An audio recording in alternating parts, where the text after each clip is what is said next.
And I remember doing like, and I don't know where we saw the character, but we started putting up Zulu, because that's what we saw probably in Beat Street, like Zulu Nation stuff. So we started doing these big Kango characters. So we started writing around, you know, the neighborhood or at school and stuff like that.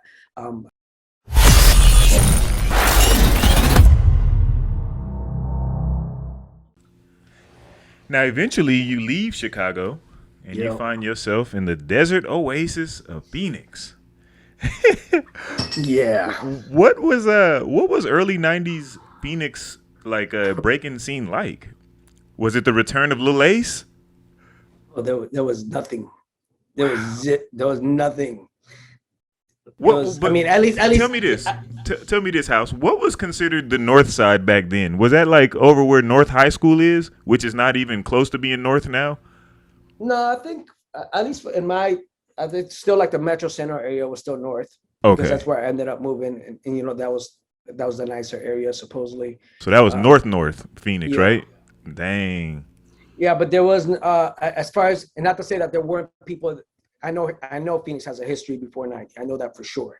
But during that was their dead period too, or people went dormant or something, right? Because and that's the very, very first crew that I started out here was called STR, Starting the Revolution. Oh wow! Because that was my goal from day one. Like this is hip hop is a revolution, so we got to start this revolution here. And so I want 30 years later or 100 years later to people know, that started the revolution back then. Which coincidentally, my aunt helped. I had this long list of like 100 crew names, and she's like, that one, I like that one. I was like, okay, let's go. So STR, because that was nothing. I was, you know, again, that was my identity. That's the only thing I could possibly try to. I moved over to 43rd Avenue and McDowell. And again, to us coming from Chicago, there's palm trees, there's sun. This looks like a good neighborhood. And and you know, now you're like 43rd and McDowell, like, I can tell stories quick about that one. Let me give you a closer look this morning now at our camera. Our live drive is out there. This is the scene where police have blocked off a portion of the road here. This again is at 43rd Avenue and McDowell. We do know that this is a car versus a pedestrian, and it has turned deadly. A developing situation unfolding right now in West Phoenix. We've got roads shut down as police are responding to a stabbing. 2 people are hurt, one of them critically. This is near 43rd Avenue in McDowell. Breaking news happening right now. Road shut down in West Phoenix, all because of a deadly hit-and-run crash. A man hit and killed by a car while trying to cross the street. This is near 43rd Avenue in McDowell. Now to a news alert in Phoenix. A man found shot to death inside a car in a Fry's parking lot. This is near 43rd Avenue in McDowell. But so moved into that area. And it was a culture shock for me. You know, I saw brown pride spray painted on the wall for the first time. I was like, what is brown pride? I've never even heard of that. I mean, first time I ever saw helicopters, first time I saw Bloods and Crips, stuff that before I only saw on colors.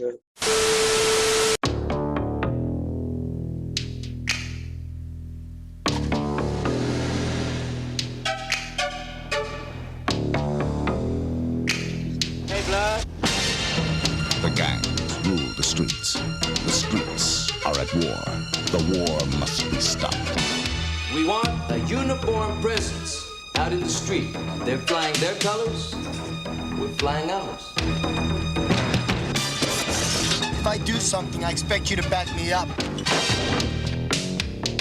My partner, McGavin. New partner. You get them off the street. Lady, we're trying. You know, I never seen lowriders or, you know, systems bumping like that much. You know, so, but day one, the next day that I moved in, whoever was living in the apartment next to me got stabbed like 55 times. Wow. That was after one day being in Phoenix. And I was Welcome to Phoenix. And I was like, wait a second, hold on. This is a nice neighborhood, hold on. You know, again, you look at Karate Kids back in the day, you saw palm trees in a pool. Cool, it's a vacation. This is That's what your head goes, right? And you know, I got invited to like a drive-by. Hey, you want to go do a drive-by? And I was like, what? And I was like, y'all invited me to. I was like, nah, I'm full on drive-bys right now. I'm good, bro. But right. You know, I thought like Like, okay, cool. These guys got like cut off dickies and long socks and hairnets on, and I got like Jabos and Timbos. I was like, oh, I'm gonna get all the honeys. None of the honey. They were like, what? You know what I mean? And you know, and I got like, well, why you dressed like a black person? Like, what? Bro, you dressed like a dishwasher right now. Hold on. You mad at me?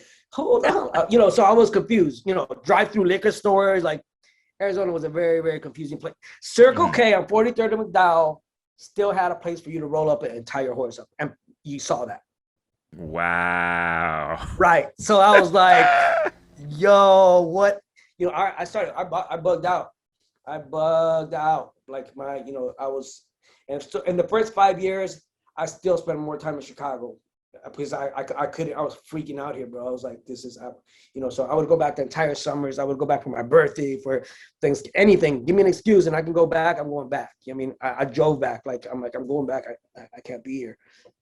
You know, so it was a struggle in the beginning. It was of that relationship, but because I was thirsty and I couldn't find anything, I couldn't find anybody, and I overcompensated for it. That once, like I would wear spray cans around my neck, bro. I would make like jewelry spray cans around, you know what I mean, and walk around the mall like somebody gotta see it, and it did. It worked, but it took a while. But you mean, and I would like have graphic, like, you know, of course, security. So you were marketing. You were marketing even back then. Yeah, I mean, security's like, oh, you huffing that paint? I ain't wasting no paint on huffing food. This paint is out of here. Yeah, I mean, but because I was so desperate to like try to meet people. Like, man, I gotta meet somebody else. I gotta meet some of the writers. I gotta something, you know. And then it again, the first thing that clicked was the graph came out here. People weren't breaking until later on. You know, a couple of years later, and that's when, because as STR was the first crew I started, starting the Revolution, and then SUS, which the homie Pickle and Flask created the name back in Chicago, Styles Upon Styles. And so before Fear Styles Crew, we were just Styles Crew.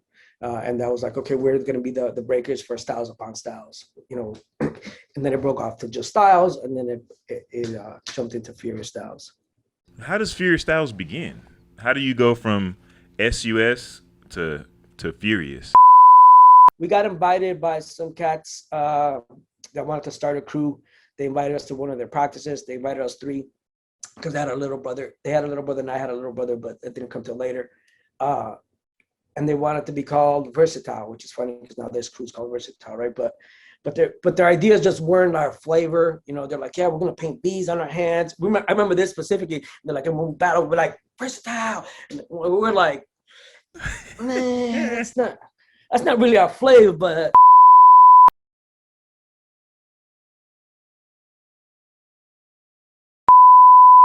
For more quality content from Beyond the Cypher with Illskillz, don't forget to press the like and subscribe buttons. Let us know how we're doing down in the comment section, and to make sure that you don't miss anything from the channel, smash that notification bell. We appreciate the love and support. Peace until the next episode.